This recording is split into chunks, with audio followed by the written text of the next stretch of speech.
Morning. এখন বেজে গেছে বেলা 8টা। আমাদের রান্নাবান্না কমপ্লিট হয়ে গেছে, কারণ আজকে যেহেতু ঢালাইয়ের কাজ হবে, তো বেলার জন্য আর কোনো রান্নাবান্না রাখিনি। ছ্যাঁচড়া ডাল সব হয়ে গেছে, শুধু খাওয়ার আগে মাছগুলো ভেজে রাখবো। তো চলো ব্লগটা এখান থেকে শুরু করছি। আজকে হচ্ছে বুধবার, আজকে ঢালাইয়ের কাজ হবে। একটু পরে মিস্ত্রি দাদারা চলে আসবে, কারণ ওদের ওই তার ফার বাঁধা একটু বাকি আছে, সেটা কমপ্লিট করে তারপরে ঢালাইটা হবে। ছোটো জায়গা, বেশিক্ষণ সময় লাগবে না। তো খাবার দাবারের সেরকম কিছু না, মিষ্টি নিয়ে আসবে আর টাকা দিয়ে দেবে হাতে। আগেরবারে যখন ওপরটাও ঢালাই হয়েছিল তখনও তাই হয়েছিল। তো চলো এখন স্নান টান করে ফ্রেশ হয়ে পুজো টুজো দিয়ে নিই। শ্বশুরমশাইও আছে এখন। চা একবার করে সবাইকে দিয়ে দিয়েছি, আবার পরে দুধ চা করবো, তখন সবাইকে দেবো। ঘোষও এখনও ঘুমাচ্ছে, ওকে আজকে স্কুলে পাঠাতে পারিনি, কারণ আসার সময় তখন ঢোকাটা অসুবিধা হবে। যেহেতু ছোটো জায়গা, তো মেশিন আসবে না, হাতেই হবে, তো সেই জন্য অসুবিধা হবে বলে আর আজকে পাঠাইনি। তো চলো দেখতে থাকো। আমি এখন স্নান টান করে ফ্রেশ হয়ে চলে আসি।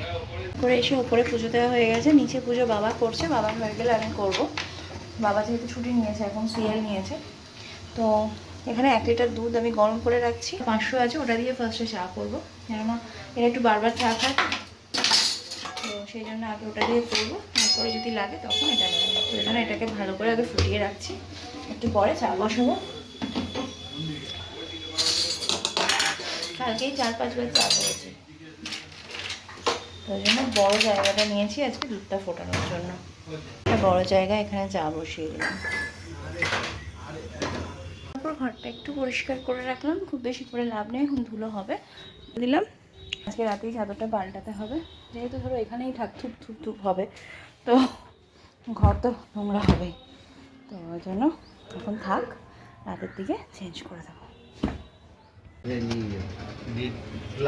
সব থেকে লেটেস্ট জানো, মোটর যে সারাতে এসছে, আমি মেয়েকে শুরু হয়নি, আস্তে আস্তে সব সাজগোজ হচ্ছে, তারপরে শুরু হবে। ঢালাইয়ের কয়েকজন মিস্ত্রি এসেছে, আর এমনি যারা রেগুলার আসে তারাও এসছে, আর একজন আসবে, দিয়ে তারপরে শুরু হবে। তো আমি জগন্নাথ ধামের মাটি, বালি, জল নিয়ে এসেছি, সেইগুলোকে ওখানে দেব। তো সবটাই জগন্নাথের কৃপায় সম্ভব, আদারওয়াইজ কোনো কিছুই সম্ভব না। তো জয় জগন্নাথ বলে খুব ভালোভাবে যেন ঢালাইটা হয়ে যায়, এটাই প্রার্থনা করি। তোমরা, আমি দেখাবো, কাজটা শুরু হোক, তারপরে দেখাবো। এখন সবাই এখন বারান্দায় দাঁড়িয়ে আছে।